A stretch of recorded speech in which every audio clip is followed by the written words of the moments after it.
Hi, fantasy fiction fans, and welcome to Myth and Magic, a fantasy writer's kit bag.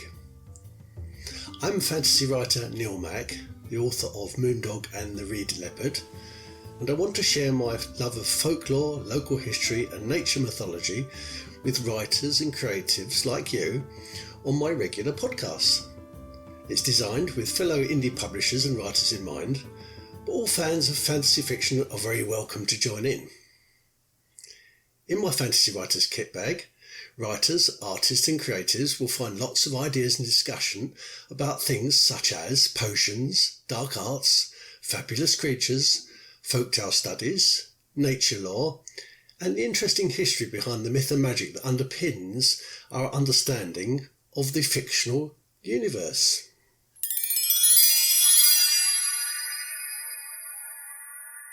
Hello, Myth and Magic fans, and welcome to a special edition of Myth and Magic, the Fantasy Writers Podcast. And this week, for this special edition, I'm speaking to the author, Amanda Fleet.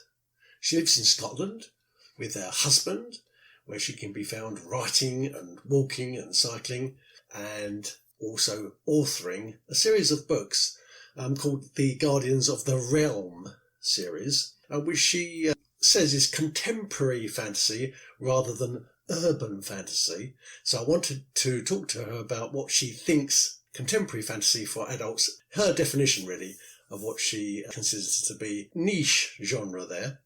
And she's writing for people who are in their 20s and above, mature students and that kind of thing. And I wanted to get her take and her thoughts about what writing for that type of audience is about, and also her experience of writing fantasy. So without further ado, I shall go over to Amanda and say hello. She's at the moment just come back from a cycle trip around the beautiful area that she lives. And I'm speaking from Surrey, down in the south of England, which the weather here is a bit dismal at the moment. It looks like it's threatening to rain, so I don't know what the weather is like up there. So let's go and speak to Amanda. So you're in Scotland, aren't you? Yes, up near St Andrews. I'm down in Surrey, but it's a bit overcast today. What's it like up there? It's not bad, actually. It's possibly going to start pissing down this afternoon. It's windy at the moment, but the clouds are kind of whistling past, and there's occasional sunshine and then grey.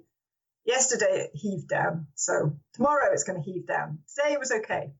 Yeah, we're about 5-6 miles from St Andrews, and a decent cycle path into St Andrews. So only the first half mile is on the road. So I cycled into St Andrews and back this morning. In was great because the wind was with. Yeah. Back, less fun. The wind against. 5 miles. So you would describe your version of fantasy as contemporary fantasy, would you? How do you explain the difference between what I would call straightforward urban fantasy and contemporary urban fantasy?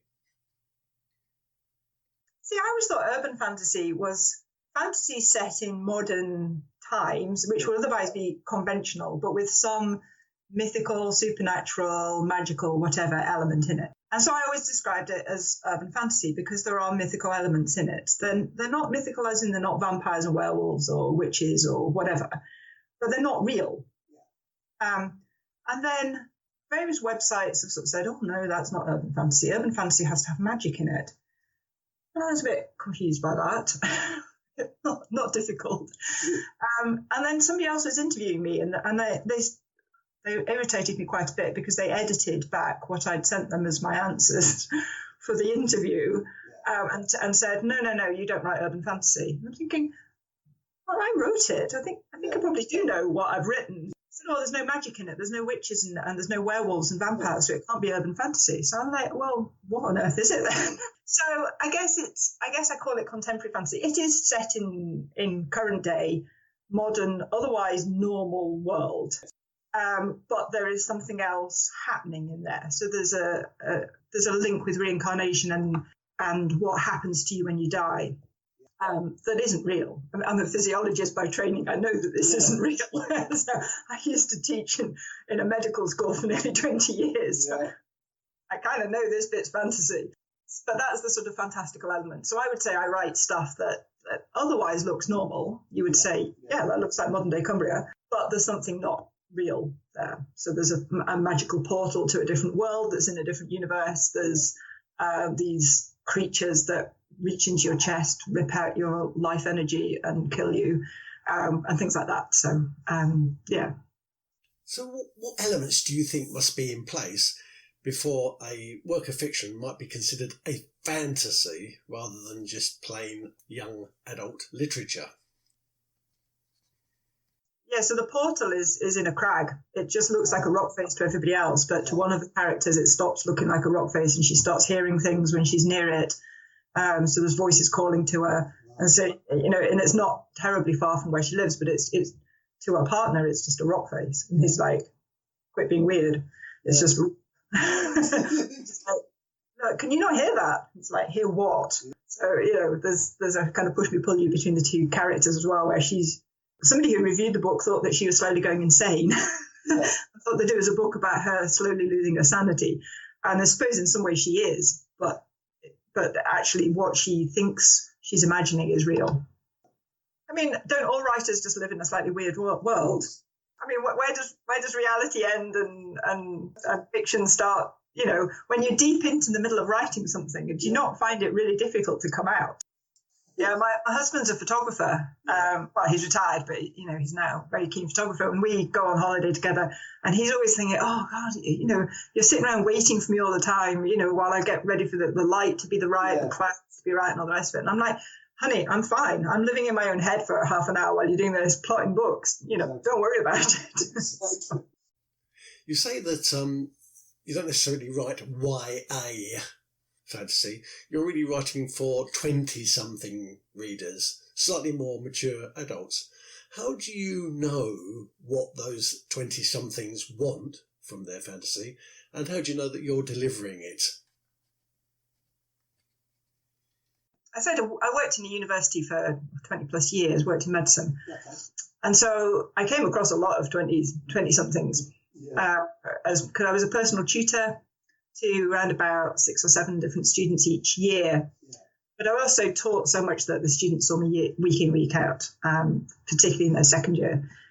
And although your personal tutor role is supposed to be just thinking about the academic life, the two blend. If somebody's got a really terrible flatmate, or they can't cook, or they've run out of money, or whatever, that impacts on their studies. Cool.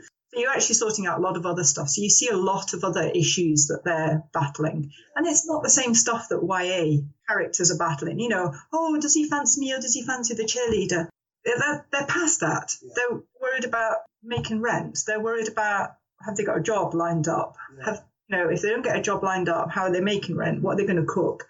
They don't know how to cook. They've never lived from home before, type thing. So there's a bigger range of things that are stressing them in some ways. And I got to know my students really well. I mean, as I say, I taught them week in, week out. But also that group who were personal tutees, I got to know really well. And we would chat about all sorts of stuff. They come for their personal tutor session, and then we'd end up blethering about everything else. Like, what have you been reading recently, and this, that, and the rest. And they were saying they wanted to read stuff, but it never seemed aimed at them. So, they would read YA stuff because, they were just 1920. So they were reading YA, and it now didn't fit. They wanted characters that faced other challenges. And I mean, it's a long time since I was 20, in honesty. But I've always felt that once people get into that first stage of really being an adult, so new adult, and facing those challenges of where am I working, how am I making rent, and all the rest of it, you also have a much better idea of what your strengths and weaknesses are. You know whether you're the sort of person who will take on a challenge or whether you're more of a pacifier. And I read quite a lot of YA as well, and think this really isn't aimed at me because I'm 50. But, I just felt that there was not much. There's an awful lot of YA published, and to me, there didn't seem to be as much new adult published.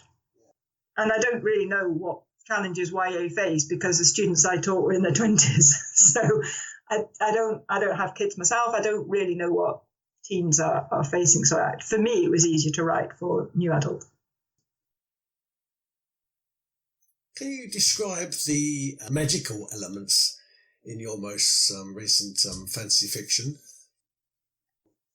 Yeah, I find locations, I suppose it's just my imagination with locations. So I look at locations and I'm seeing different things in them from just a rock face.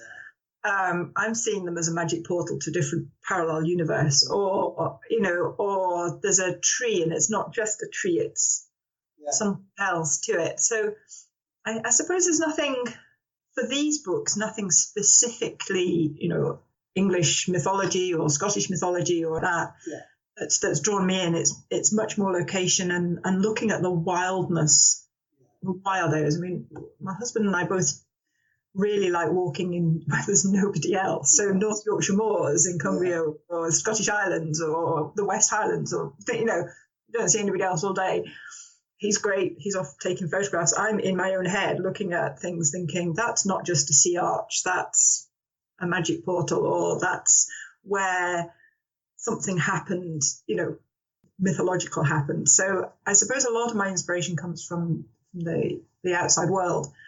For the next book, because I'm not really doing much more on this, the Guardians of the Realm series, but the next one is looking at Scottish mythology and Cailleachs. So these Celtic goddesses, and there's big, again, links with weather, with location, they're guardian type goddesses, and they're linked with nature, and they're very linked with location and scenery. So that's much more where the next one's going, which is it's an entirely different series. Do you remember the first fantasy fiction that you read, and how did that inspire you? It's probably Enid Blyton's Magic Faraway Tree series. I loved those books as a kid, and looking back now, however many years later, goodness knows, 40 plus years later, and I'm thinking, there is a bit of a theme of something magical being so close to real life.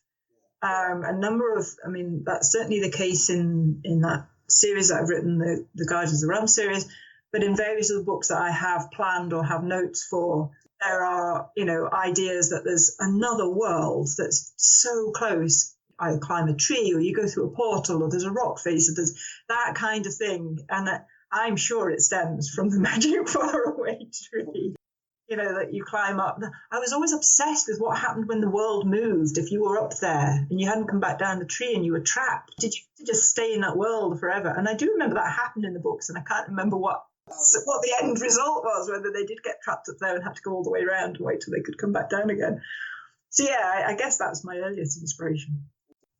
For me, I don't really care what the fantasy element is, as long as I believe in the characters. I actually don't care whether the characters are non-fantastical or fantastical. I don't care if the main character is a vampire, a werewolf, a witch, wizard, whatever, as long as I believe in them. And I can suspend disbelief, enough to then be rooting for that character. So to me, I'll read pretty much any fantasy, whether it be about dragons or witches or whatever. But I need to really believe in the characters, and I have to root for the characters. And if after 40, 50 pages, I'm thinking, I don't actually care if all these people die, I'll just abandon it.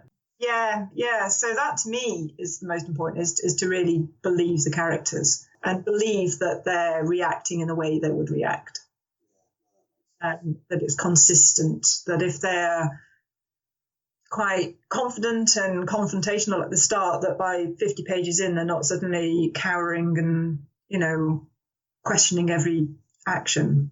They have to be consistent. I don't mind if they're flawed. I don't mind if they're difficult to tell whether they're a good character or a bad character. To me, that's more interesting. I just have to believe in them. So we know that you're a runner and a keen cyclist. Can you think of any other tips you'd like to give to writers out there? in order for them to keep themselves fit, not only physically healthy, but also perhaps mentally healthy as well? What's your best tips? Keep moving. Yeah, keep moving, even if it's just to get up from your desk. I'm sitting today, or quite often I stand at my desk because it reminds me that I haven't moved. So certainly I know, and I'm pretty sure most writers, you can just get so in the zone that actually time passes and you haven't moved. And then you get up and you think, oh, actually my back's not quite where it should be, or, my backside's gone numb, or your neck's in a funny position because most of us work on laptops, or, we have our heads down and are typing. So I would say keep moving. Have a little timer that pings after an hour to say, get up, take a walk around, move your eyes away, move your focal point. So you're not just focusing on a screen for hours and hours and hours, but look out the window occasionally. So I would say that, keep moving. So where should people find you? What's the best place to go to find your novels? The trilogies, it started out as one book and then it grew. And then I thought, actually, this is 2 books, but it didn't split evenly. It split at sort of 30,000 words and 100,000 words. So then I kind of rewrote both those halves, and then a 3rd book came along. So that was all published this spring as a trilogy, sort of one after the other. And I thought that was it. And then the characters didn't really leave me alone. So there's a 4th book. And there's kind of a 5th book brewing as well, but I'm not 100% sure whether I'll write that next or whether that might be next book 1. Yeah, so there's 3 published at the moment. The 4th hopefully out in spring, and then maybe a 5th, but maybe not. And there are ebooks and there are paperbacks. No audio yet. Might be an audio coming next year for them. But there's some audio extracts up at the moment. There's a couple more still to come. You can also read the first chapters via links on the website. So yeah. So it's Amanda Fleet, all one word, .co.uk.